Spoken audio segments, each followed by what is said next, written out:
Hello friends, welcome to Igcse accounting tutorial.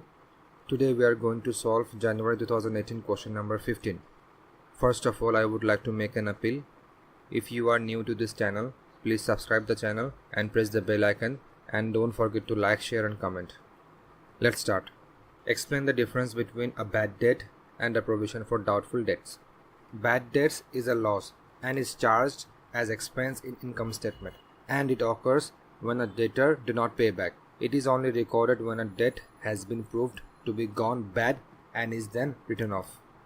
And provision for doubtful debts is an assumption that a part of the debtors will not pay back. These assumptions depend upon the basis of past experience or may be calculated based on a percentage of the total number of debtors at the year end after the bad debts is written off.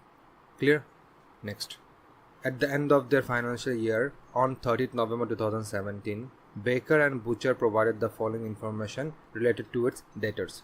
Balance 1st December 2016, 30th November 2017. Amount £5,870 and £7,000.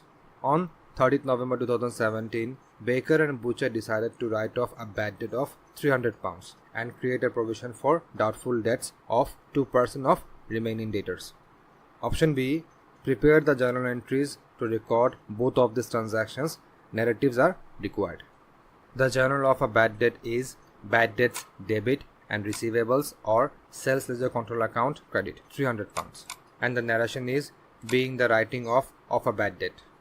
Then the journal of recording provision for doubtful debts is income statement debit and provision for doubtful debts credit £134.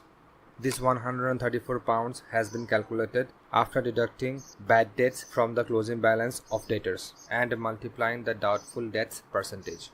So the closing balance of debtors was £7,000 and bad debts was £300. After deducting 300 from 7,000 and multiplying 2%, you will get £134. And the narration of this transaction is being the creation of a provision for doubtful debts. Clear? Next. Option C. State two ways in which a business could ensure that the debtors pay on time.